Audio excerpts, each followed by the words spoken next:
All right, we are now live on HHTV. You may begin. Good evening. On behalf of the Arts Lecture Committee and the Diversity Awareness Committee, my name is Pam Mitchell, and I want to welcome all of you to our web version of the lecture for Thursday, the 13th of January. We had intended to be, quote, live in Anderson Hall, and then thought better of cramming all of us in there with the rising number of cases. And I'm hearing an echo from the living room where my husband is watching this. Okay, so at any rate, welcome and thank you for your persistence and perseverance in making this pivot from an in-person performance to the webinar. The Arts Lecture Committee, the Arts Lectures Committee has a session once a month. This is our January session, but for a variety of reasons, we're in a different time than usual. And we are so thankful to the Diversity Awareness Committee for giving their time slot over to this, and we're jointly sponsoring this. Let me turn it briefly to Sally Renn, who chairs the Diversity Awareness Committee, for a brief comment about that committee. Sally? Thank you, Pam. I just wanted to welcome everybody on behalf of the Diversity Awareness Committee and say how special it is to have a program chasing me to my grave and having Erin Kelly in from Tufts University and to present this, because it addresses the arts and it also addresses diversity and the Jim Crow situation. So thank you, and thank you all for attending tonight, whether in Zoom, video, and it will be replayed. Pam will have the information. Thank you, Pam. Thank you, Sally. Yes, we, because this was rather rapidly shifted over to virtual rather than in person, we are replaying it on Sunday evening at 7:30 on HHTV, and also Wednesday evening at 7:30 on HHTV, and then it will be archived on the Horizon House webpage, so that if those two times are not convenient, you can watch it through the archive. Well, it is absolutely my pleasure to welcome Erin King, who is a professor of philosophy at Tufts University in Boston. She is also the daughter of Erin Kelly, who is professor of philosophy at Tufts University. And she's also the daughter of Ann Kelly, who is the chair of our arts committee. So she was going to be in town this week, and we are just delighted to have her joining us to make this presentation. Shut the door, please. Erin grew up in Rochester, Minnesota, and then went on to graduate. She did her undergraduate work in philosophy at Stanford, and then went to Columbia University for graduate study. She then went to Harvard, where she earned her PhD with her research interests in moral and political philosophy, ethics, and criminal law. She has an extensive bibliography of publications, but the one that she's going to be talking about tonight is the one about Winfred Rembert, and we will hear more from Erin about how that came to be and the art and his work as he told it to her. Erin? Thank you so much for having me. I'm really looking forward to talking about the book, and I appreciate your interest in the book. Writing the book was a great pleasure and honor for me, and to be able to share it with others. In Horizon House, where my mom has enjoyed the community and told me so much about it, is something I'm very happy to do. So I am going to give you a flavor of the book, talk about the different themes in the book, and tell you about Winfred Rembert. And I'm going to start, let's see, by sharing my screen, because I'd like to show you some slides. View full screen. Okay, so This is the book that I'm talking about tonight with you, Chasing Me to My Grave, an artist's memoir of the Jim Crow South, written by Winfred Rembert, and I was the collaborating writer for the book. It's a memoir, as you can see, of Winfred's life growing up in the Jim Crow South. He was born in 1945 and lived until March last year, March 2021. Unfortunately, he passed away before the book was published, although he had reviewed the entire book, and I'll tell you a little bit more about our process, but he was happy about the book. He had seen the final advanced review copy, but unfortunately was not here for the publication of the book. And I'm sure he would love to be here talking with you about the book. He so much loved talking about his experiences, and he was very eager to share them with other people. So let me now show you a picture of Winfred. This is Winfred. And the book is told from his perspective and in his voice, based on my interviews with him over a period of about 2 years, starting in March 2018 through March 2020. And then we spent a number of months after that just fine-tuning the book and preparing it for publication. Most of the interviews were done in his home during the period of the first 2 years until the pandemic shut us down and we weren't able to meet in person anymore. So the final bit of the project we did over the phone, but the bulk of the interviews were done. So what I'd like to do, and I'll tell you a little bit more about our process, but what I'd like to do first is to give you a feel for his voice by reading a little bit from the book from the beginning. So this is going to be an excerpt from the first chapter of the book, and the chapter is called Walking to My Mother. The railroad goes so far, just as far as you can see. It ain't got a crook in it. Those tracks go from Cuthbert up through Dawson and straight on up to Leslie. They start big and they get smaller and smaller the farther away they go. I want to paint a picture of those railroad tracks. I want to get that right. I'm definitely going to do that picture about me walking along that lonely railroad by myself, trying to get away from the police. I was 16 or 17 years old. I can't remember exactly what the police were after me for. I got to really go back and get in my mind what they were chasing me for, but I know they were chasing me. I was living by myself in Mama's house at that time. She was living in Connecticut with her son, JT. Mama was the woman that was raising me. She wasn't my birth mother. Her name was Lillian Rembert, and I called her Mama. She was my mother's aunt, my great aunt. Mama was a slim woman, straight up and down. She wore long dresses and short jackets. Her shoes had block high heels, not the ones that skinny, and her dresses hung all the way down to her shoes. Mama's hair was fixed into a ball. She was a brown-skinned woman with nice-looking hair, but she pulled her hair back into a ball and pinned hairpieces on. The mailman brought those hairpieces, and I remember watching her put them on.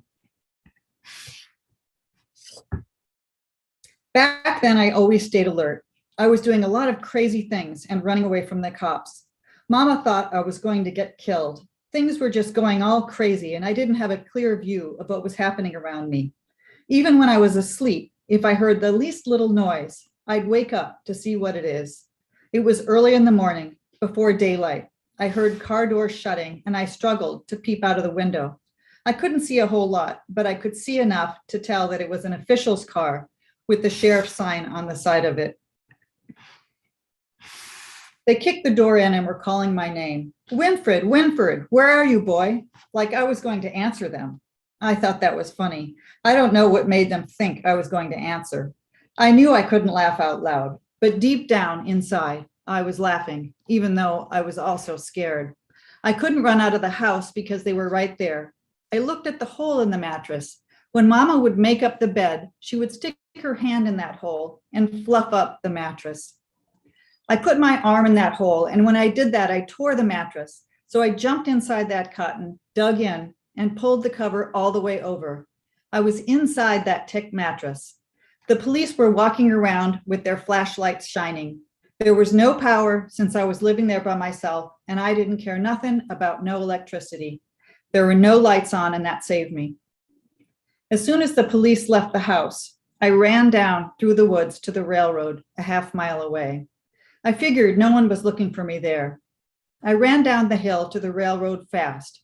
When I got there, I stopped and I looked all the way down it. My idea was to find my mother, my real, true birth mother, Nancy Mae Johnson. I didn't have no money, no nothing, nobody else to turn to and say, I'm in trouble, I need your help. All my resources were worn out. My mother lived in Leslie, and I was going to walk that railroad until I found her.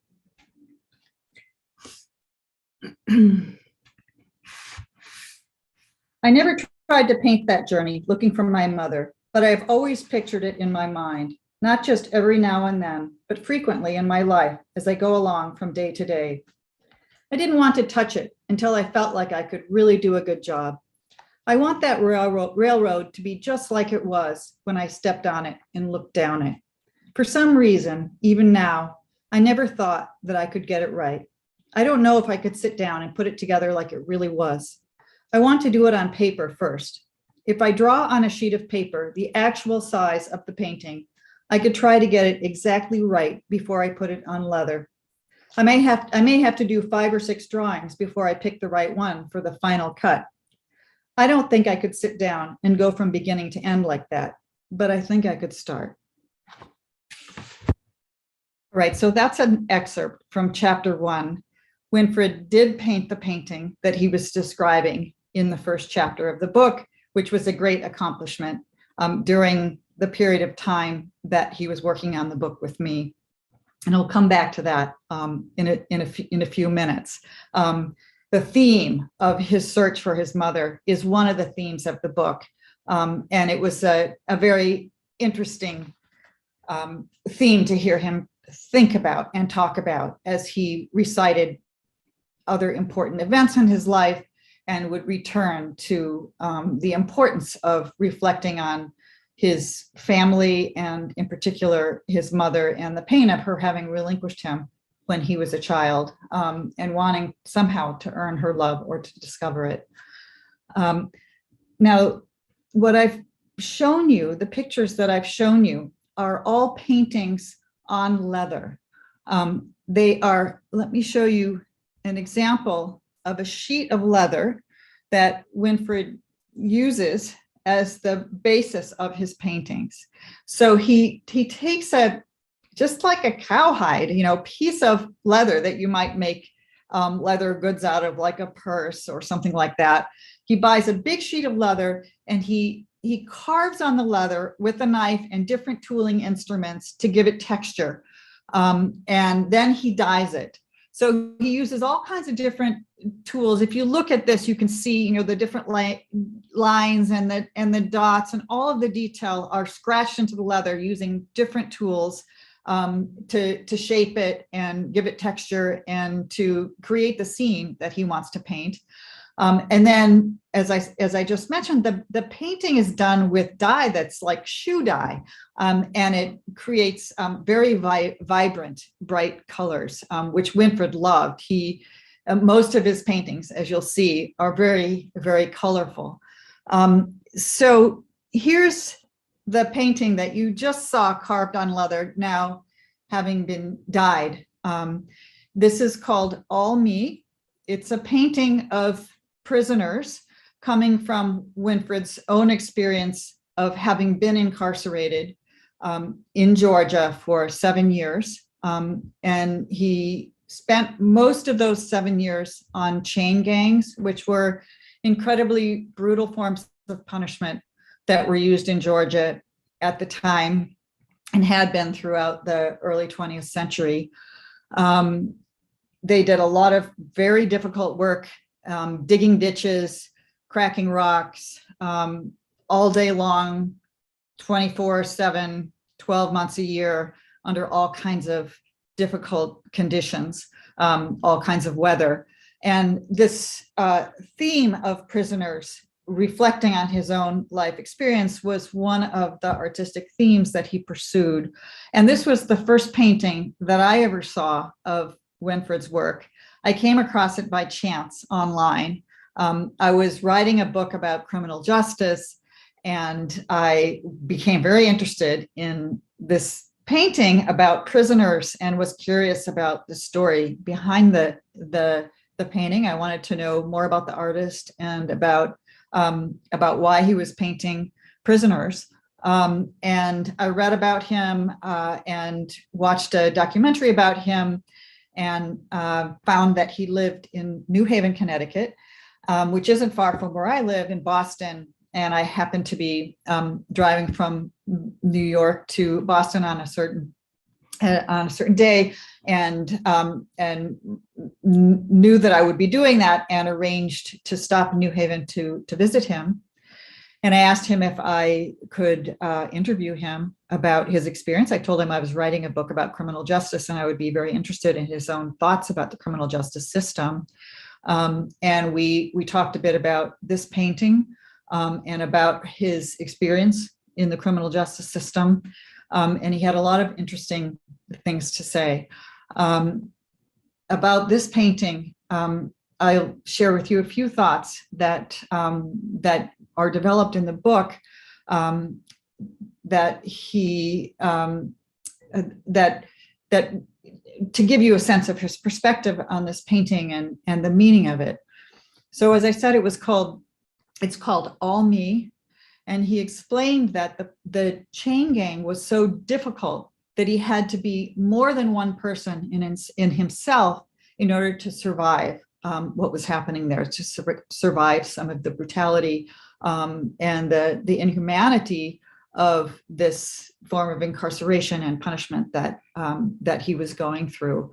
So what sort of one expression of the painting, I think, is about, or one kind of aspect of the meaning of the painting is the strength that it took for him to survive, that he had to be bigger than himself. He had to be more than one person.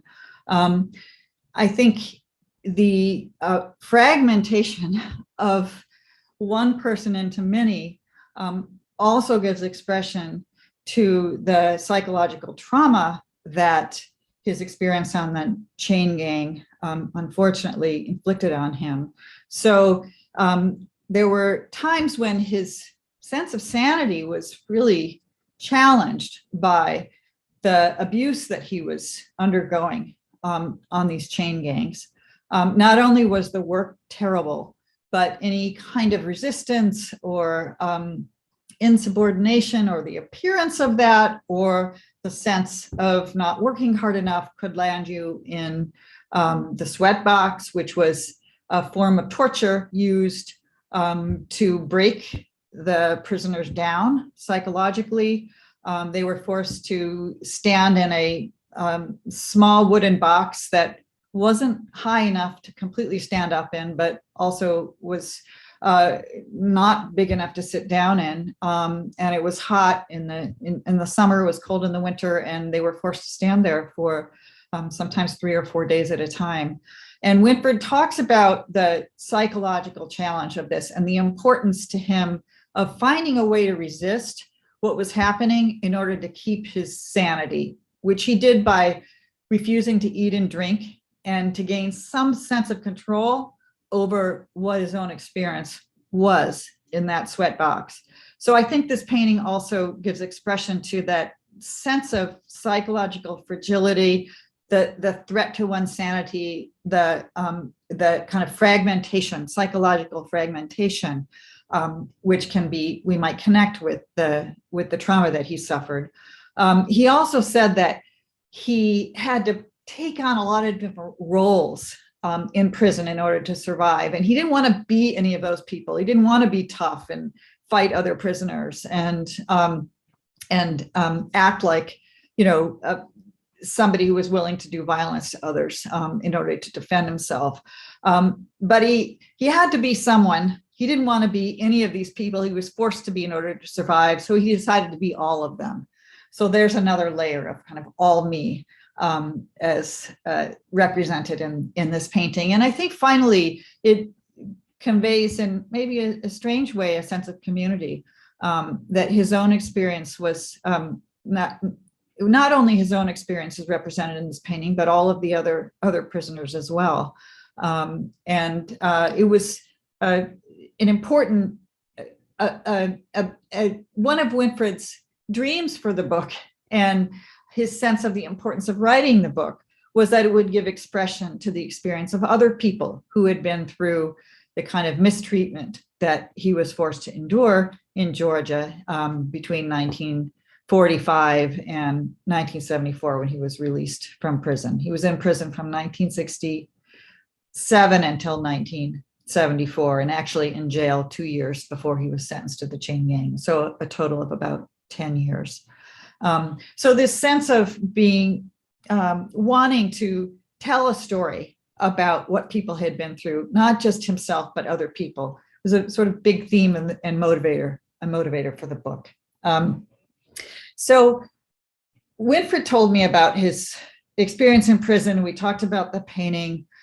We talked a little bit about his life in Georgia. I found him fascinating. He was a very open, very articulate, interesting person who was eager to talk about his life experience and could do it in a thoughtful and serious way. And he told me that he was interested in writing his life story as a book, and that he hadn't had the opportunity to do that. He'd been telling his life story through his paintings for years, and had done quite a bit of public speaking, but hadn't written his full story as a book in the way that he wanted to get it done. And I had stayed in touch with him, and when I finished the project that I was working on, I went to visit him and told him that if I would be willing to work with him if he wanted my help in writing the book, and we could try out the relationship and see how it goes and see whether he was pleased with the work that I was doing and what the book would become. So we started working together, and as I mentioned before, I would go to his house in New Haven, and we would have these conversations about his life, starting actually with the conversation about searching for his mother, which became the first chapter of the book. That was my first meeting with him, which was very, very moving, I thought, and very, very deep to hear him talk about these personal themes. And I would, after speaking with him for a couple of hours, go home. I would write up the interview as pages for the book, selecting parts of them that I thought would work. And then I would go back to New Haven and read the pages back to him. And he would fill out the story. We would talk about whether there were missing pieces that should be filled in. And he would sometimes, his memory would be jogged, and he would think about more things that he wanted to tell me. And we proceeded that way with a lot of reading out loud. And the pages began to accumulate, and the book unfolded. So that was our process. It was a very collaborative process. It was a very exploratory process because I didn't know where the story exactly was leading and where it would end up. So there were a lot of interesting discoveries for me about him and about the process of writing a book like this.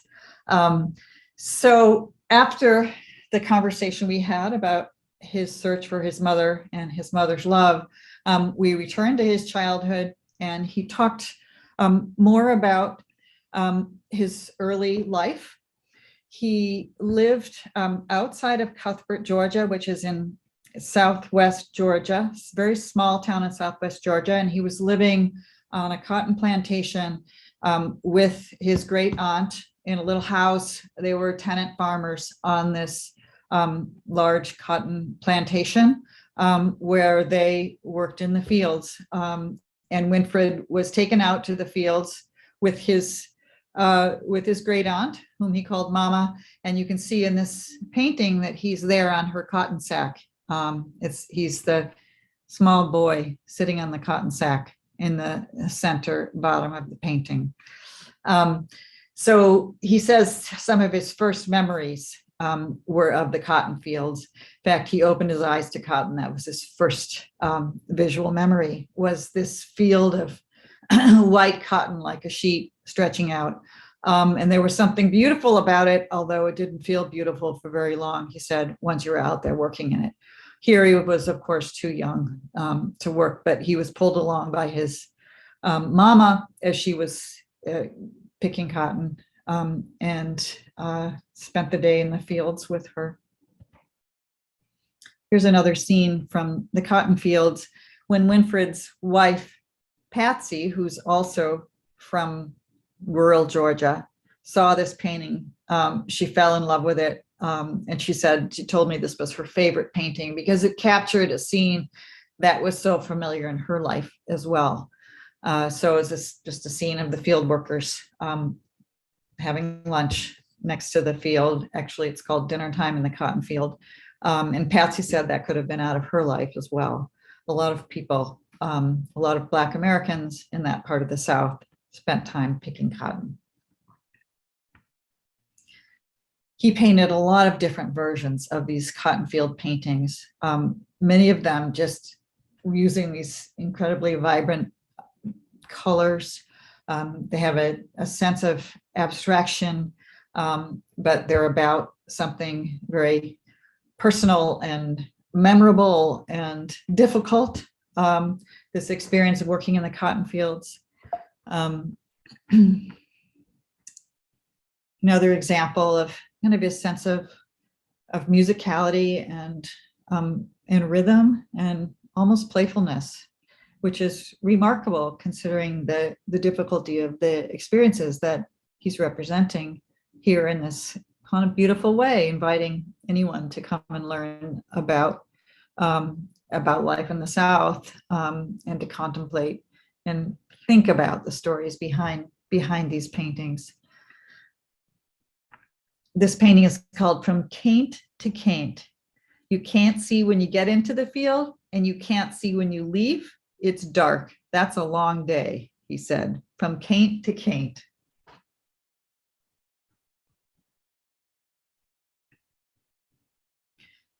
Winfred said that women worked in the cotton fields sometimes while they were pregnant. In fact, this is a painting of a woman who actually had her baby in the cotton field while she was working.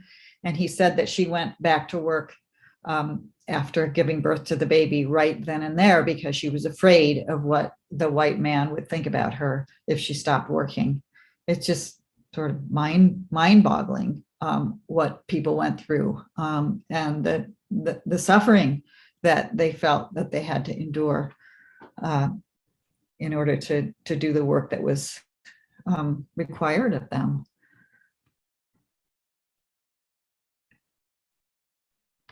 Winfred was taken out of school in order to work in the fields. He didn't go to school much. He said a couple times a week. Sometimes he would make it to school, but most of the time he didn't. He was working in the cotton fields together with other families. This is a painting of the schoolroom that that was his schoolroom when he was able to attend school. And he's the figure at the stove feeding the wood stove with wood. And the reason was that he was so far behind, he had no idea what was going on. He couldn't read or write. And in order to not to have him feel humiliated by his lack of ability, lack of knowledge, the teacher gave him a task. He could feed the stove with wood. So that's what he did. And he was so grateful to this woman for her sensitivity to him. And she did try to teach him to read. Here's a picture of Miss Prather, his teacher, teaching kids to read. I think that's Winfred. He didn't learn then, but he did learn later. In fact, he learned how to read when he was in prison. Some other prisoners taught him how to read. It was a very significant development for him in his life. And I just wanted to read a couple of sentences about his learning to read when he was in prison, and how important this was to him. He said, "I think your mind is just waiting to learn. Your mind wants you to pick up a book and read it. Once I learned how, I began to read all the time. I didn't have any idea it would be like that. I knew I wanted to learn, but I didn't know my mind would open up to wanting to read more and more." I think that's just beautiful. Once he was more educated, as he suggests, his mind opened up. He and other prisoners found magazines by the side of the road. They would read them in the prison camp in order to have some sense of what was going on in the outside world. And this was very, very important.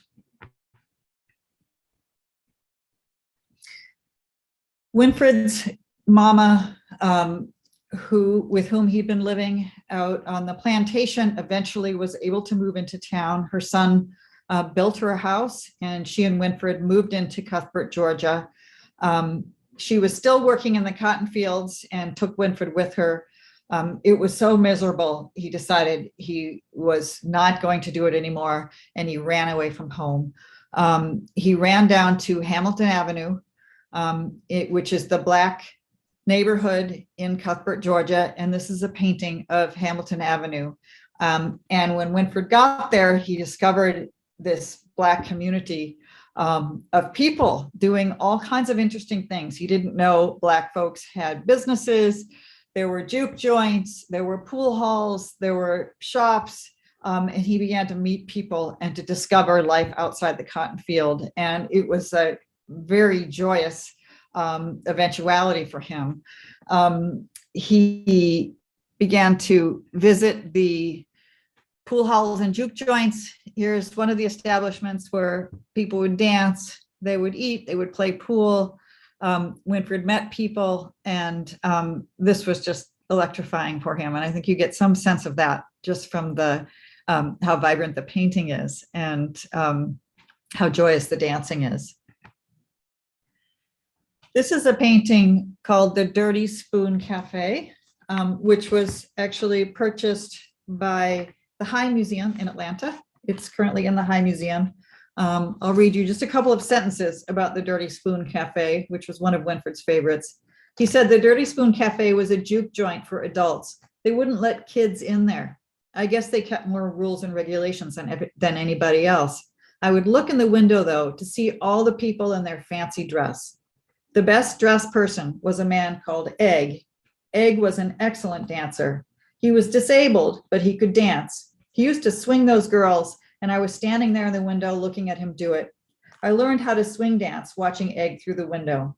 I wanted to dance like him. I already knew the chicken and the jitterbug and the slop. I had those down pat, but I never learned how to swing a girl like Egg did.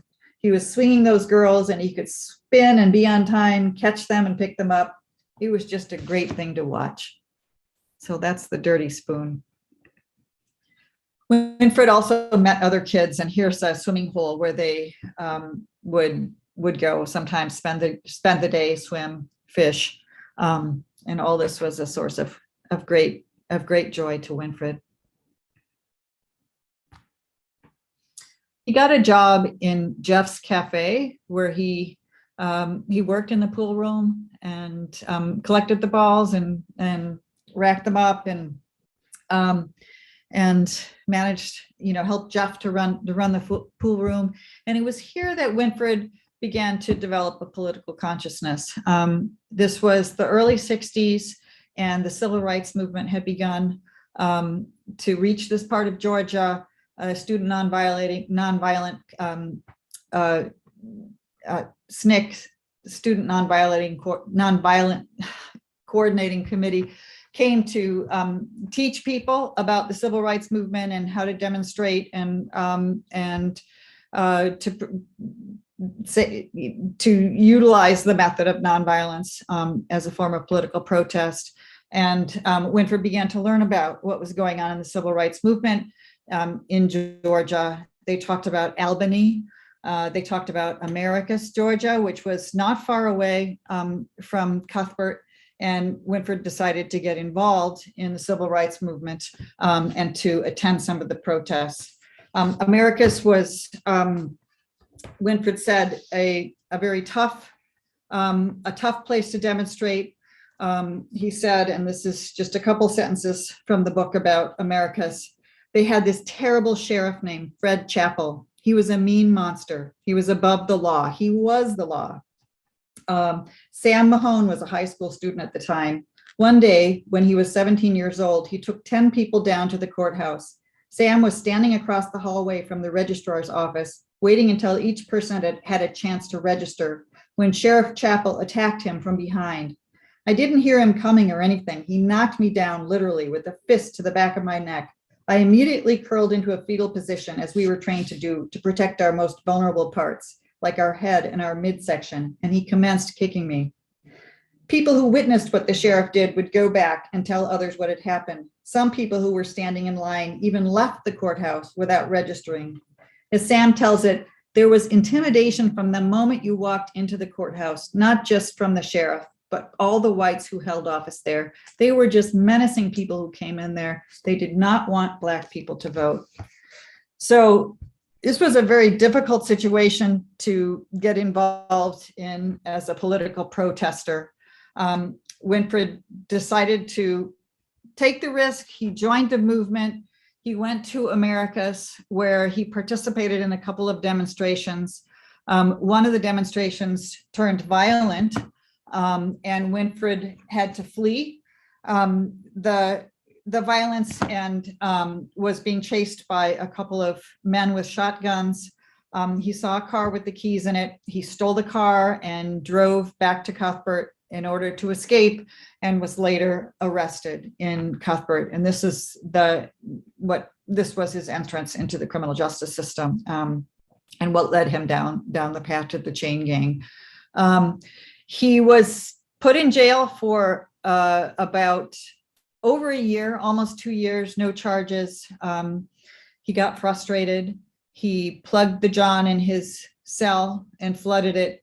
And the deputy sheriff came back to the cell and began to beat him up. There was a struggle, and Winfred ended up taking the deputy's gun away from him and locking him in the cell and escaping. This was, of course, a very fateful day. He was later rearrested and taken by an angry mob out to the woods, where he was nearly lynched. Brought back to Cuthbert, put in jail again, and ended up on the chain gang for those 7 years I was telling you about.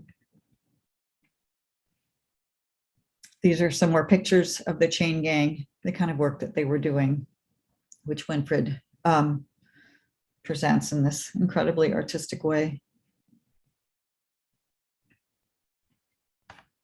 An interesting thing happened to him when he was in prison.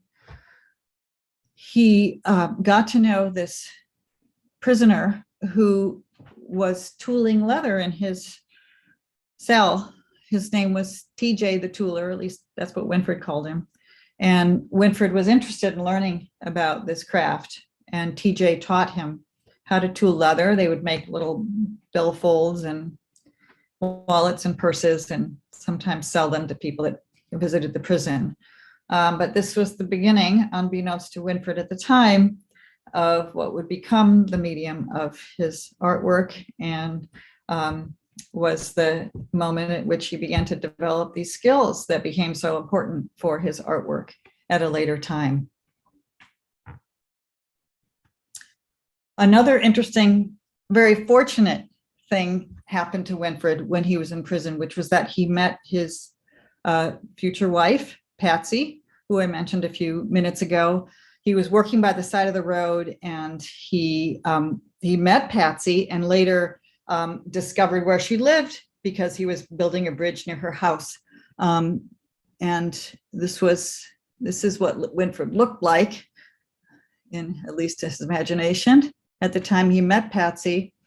And here's Patsy's yard, where Winfred saw her washing on an old-fashioned rub board, and surrounded by her family. And he he asked the family if he could have a glass of water. He was working on the road, and they obliged. And he and Patsy were looking at each other, and that was the beginning of what became a beautiful love story.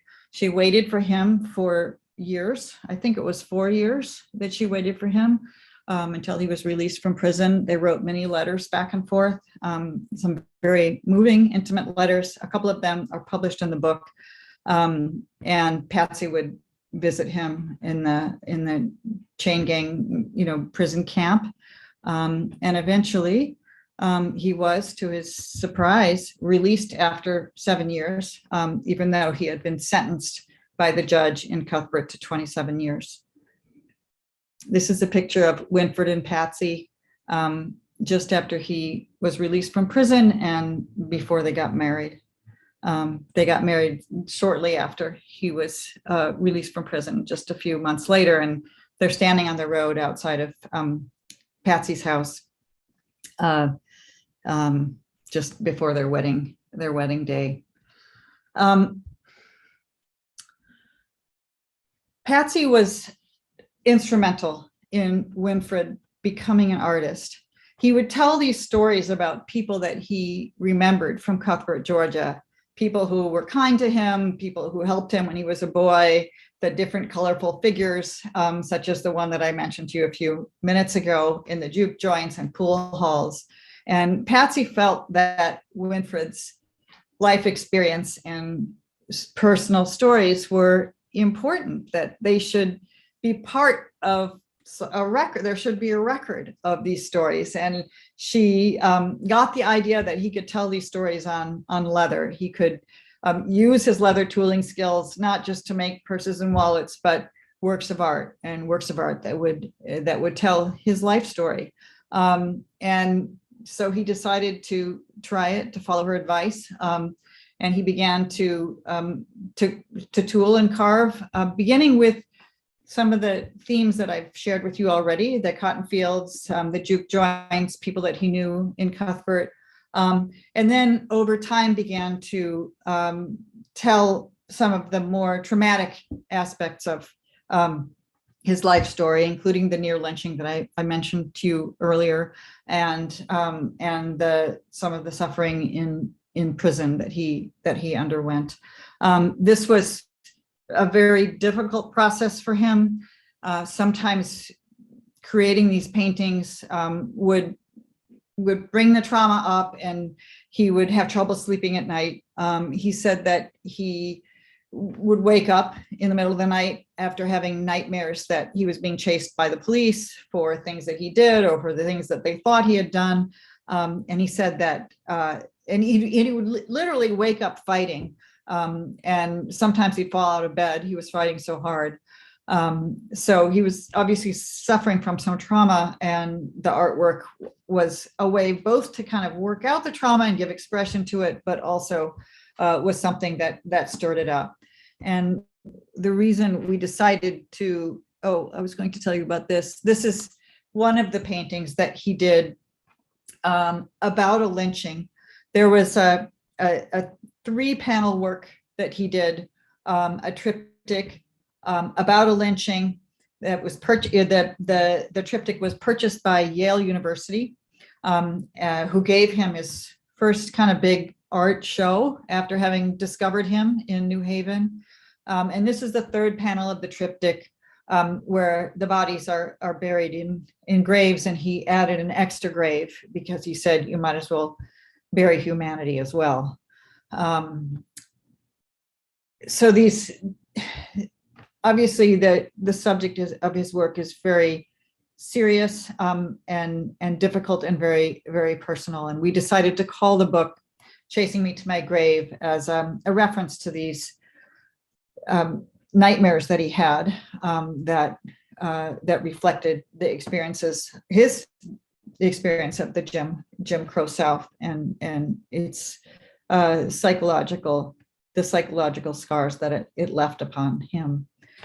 Patsy's love for Winfred was an incredible support for him as a person and as an artist. And their love story is a major theme in the book. It's, I think, very beautiful. I would like to read just briefly a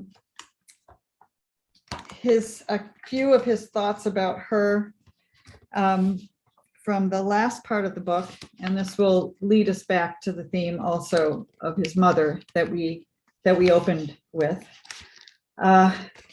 Okay, here's just a few sentences from the closing of the book. I've always wanted Patsy to know how much I care about her. It's just that I'm old now. I can't sing her the songs like I used to. We used to go fishing out in the river on a little boat I rented. While we were floating along fishing, she wanted me to sing songs to her. I'd say, Patsy, that'll run the fish away, but she didn't care. She wanted me to sing, so I sang every song I knew. And sometimes we'd sit on the rocks at the bank of the fish creek, singing. Me and Patsy do a lot of talking about down home. That brings things back to me. Then I might do a sketch, and I'll talk with Patsy about it to see if that's something I want to do. Patsy always said I would do the railroad tracks, and I wondered for a long time whether I should do it. My mind was all crazy about that picture. I wanted to do it for so long, 20 years and coming. I just kept putting it aside. I didn't do it. Do you know what I would do? I would get out my leather and get ready to draw it down and have some kind of conversation about it. And then I would throw it aside. I put other stuff ahead of it. I was really worried about the kind of picture it would turn out to be. The meaning of it is what had me worried. I knew that when I do that painting, I've got to confront my birth mother, Nancy Mae Johnson. I've got to come face to face with me being her son. Here we go, me and her. I'm walking down the railroad tracks, and I'm getting closer and closer. You know, when railroad tracks come to a crossing, they go every which way. When those railroad tracks start parting, 1, 2, 3, I got to make up my mind which one of them is leading to Leslie, Georgia. Me and directions got a good relationship. My directions have always been good. I kept going east, the way the morning sun is shining. So I'm painting those railroad tracks, and all kind of possibilities are going through my mind. The way things could have been, or the way my mother could have been thinking at the time she gave birth to me. And it changed my perspective about her. I had mercy on her a little bit. Mercy is when you forgive people for what they've done or for what you feel they've done. You say, well, I'm not going to hold that against them anymore. I'm just going to be lenient and go with it, like from the good side. Now that I've done the picture, I look at it and I think about stories. Me and Patsy sit down and talk about my mother. I think my mother had a way of showing her love. For a long time, I didn't understand it. But now I think she showed her love the best way she could, by opening the door and letting me in. That's not actually the last line of the book. I will leave that to you. But it was so moving and powerful, I thought, to see him work through his feelings about his mother through producing this work of art. And then for him to be able to share it was, I thought, astounding.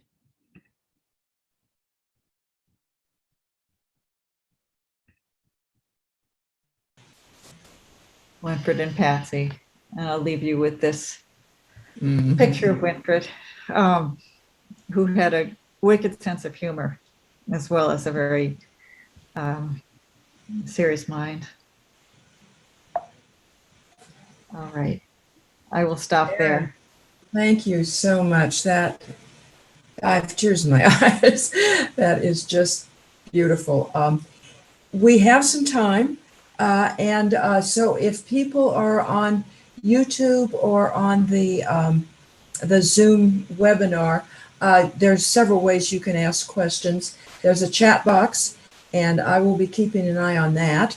And then there's also at the bottom of the Zoom a Q&A where you can also type in a question, and John Pound's going to be our monitor for that.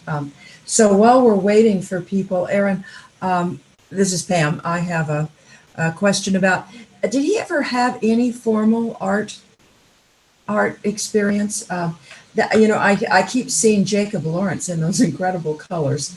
Did he have any training in art formally? He did not. He did not. He was utterly self-taught.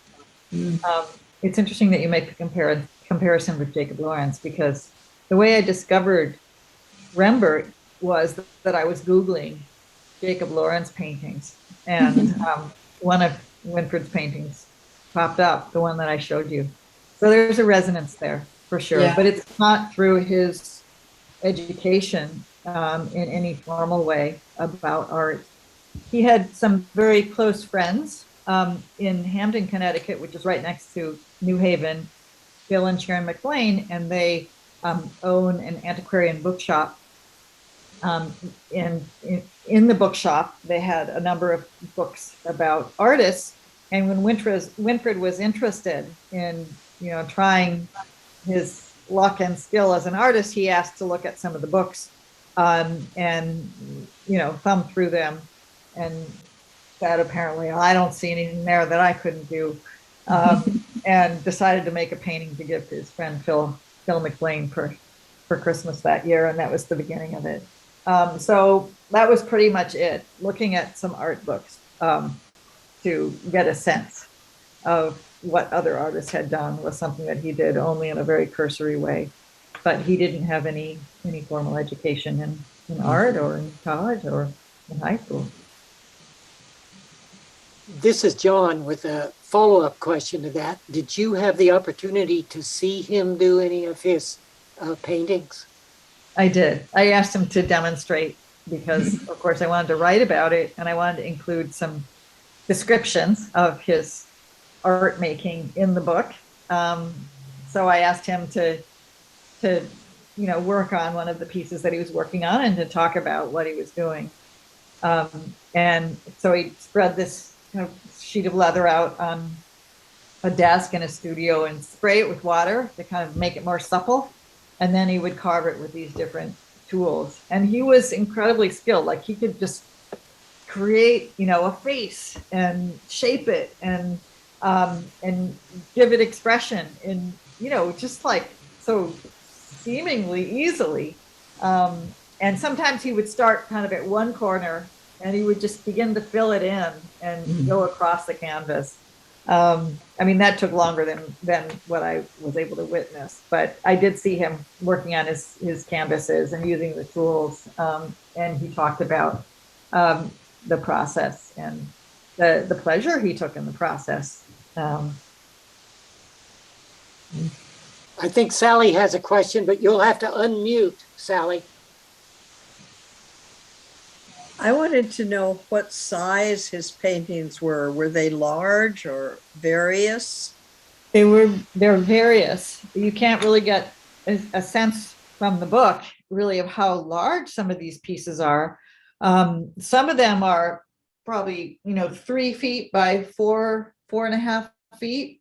He'd go to the leather shop, Tandy Leather, up in Hartford, Connecticut, and he would choose the biggest piece of leather hide that the guy had, and then he would cut the biggest rectangular canvas that he could fit out of that large piece of hide, and then he would use the scraps for smaller pieces. You wanted anything to go to waste, so he would do some smaller pieces with the leftover parts. But yes, some of them are really very impressive size, and when you see them, you have a sense not only of their size but also of the sculptural quality of the work because of all the texture of the tooling. They're really fascinating. There are a couple of exhibits going on in New York City right now of his work, one at Fort Gansevoort and the other one at the Adelson Galleries, and they have just wonderful examples of his work, and to see them lined up and to feel their power in the same room is just amazing. Thank you. Did your collaboration with him and the memories that stirred up, did that produce additional artworks, inspire him to that new things? The painting that I showed you of the railroad tracks, was the product of that, of some of the work that we were doing and in telling the story about his feelings about his mother. And so it was really exciting when he finally was able to do that painting. because as I told you, when I did the reading, it was something that he didn't know if he'd be able to do, and it was just emotionally complicated for him. And he did other works of art in those 2 years as well. He created a bunch of different paintings of along the lines of some of the themes that I showed you. There were some cotton fields and juke joints and portraits of people that he knew. So yeah, he was working up until the time of his death. He was pretty weak in the last few months and wasn't doing much art, and was, I think, really focused on the book. There's in the chat from Helen Sparrow, what is the reaction to him? And then it stops with in. In Georgia, both as an artist and as a former prisoner. As a former prisoner? He has had a couple of exhibitions in Georgia, which was very significant for him. It felt like a victory to come back to Georgia as somebody important who had done something, meaningful with his life and had made a name for himself. So that was just incredibly moving, and he was very, very happy to go back home, as he called it, even though he hadn't been there for decades. And the people that I've spoken to, I talked to a lot of people in his hometown, both friends and acquaintances, and some other people in town that didn't know him, but worked at the college there. And my sense is that there's a sense of pride of what he has accomplished, not only pride from the Black community, but whites in Cuthbert too. I mean, I'm sure there's a range of different opinions about whether this story should be told and how they feel about the story. But my sense was that there's some celebration of him in Georgia. And we've been in touch with the Georgia Humanities Institute or Center in Georgia. They've been very excited about the book and promoting the book. And the Carter Library invited us to do a program about the book in order to announce the book when it was first published. So we did that back in August or early September. Can't remember the exact date. And that was very, very exciting and meaningful too. So, it was incredibly important to him to have his life story be considered part of the history of Georgia and of the South, and as reminiscent and reflective of other people's experience as well. And I think he was hopeful that would happen, and I feel hopeful about it too. Nice. And Had he ever gone back to his hometown? Yes, for a long time, he didn't go back and was afraid to go back. And I think maybe went very quietly a couple of times. But after he became an artist, he did go back. And as I mentioned, there were some exhibitions of his work in Georgia, and there was a celebration of him in his hometown, where the mayor handed the keys to the city to him and declared that it was going to be Winfred Rembert Day to go down in history. So he was celebrated by the mayor and other officials in the town. And he was just always very excited to go back to Georgia and to reconnect with people there. Nice. Are there any other questions, comments? This is Tom Spiro. We're in black here, but anyway, my question, I have two questions. What happened when he finally met his birth mother? What happened after that? And also, how did he get to Connecticut? So when he showed up at his birth mother's house, she didn't welcome him lovingly. She wasn't nice to him. He did end up staying with her for a while, but her coldness toward him was a very painful thing for him. And that, was one of the reasons why he was struggling so much with having, her having relinquished him. I think he was hoping that she would be glad to see him, and give him her love, but she didn't. So he never had a close relationship with her. He saw her a few times after that. But he felt that she never showed much love for him. So what he says at the end of the book, which I read to you, it took a long time to come to the point where there was something he felt that he could interpret as her showing her love for him. In Connecticut, he when he was released from prison, his great aunt Mama was really eager to get him out of Georgia, and they had some relatives in Rochester, New York, so they arranged for him to move up there, and he lived in Rochester for some time, and then not long, and then eventually moved to Bridgeport, Connecticut, where there were some other family members. And he worked on the docks there for a while until he was injured, and it was just sort of scraping by for a long time, and eventually settled with the family in New Haven, which is very close to Bridgeport. Thank you. Oops. Oh, I'm losing the video there. Oops. I think this is technical on my part. Huh. It's been really interesting to work on this project and to think about memoir and the significance of memoir, and to kind of, be a part of this writing process with someone who's revisiting his past and kind of incorporating these memories into this personal narrative in a way that can allow a person, I think it did allow Winfred, to discover some kind of new meaning in his own story.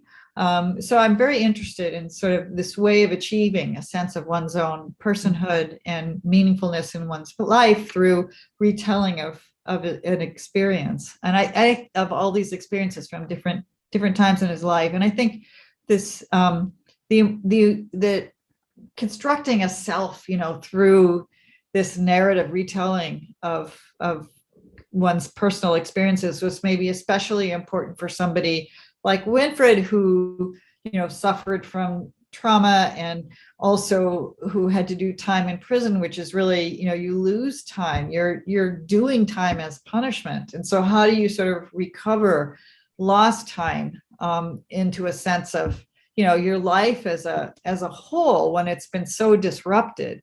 So I just found it very interesting and powerful to think about those kinds of themes and to see the importance to him of being able to tell this story and, to express himself in this way. But I think just more broadly, telling stories about our lives just allows us to kind of engage in reflection and think about our values and to just attain a sense of our own continuity over time. And it's just a very, a very powerful thing to do and to think about.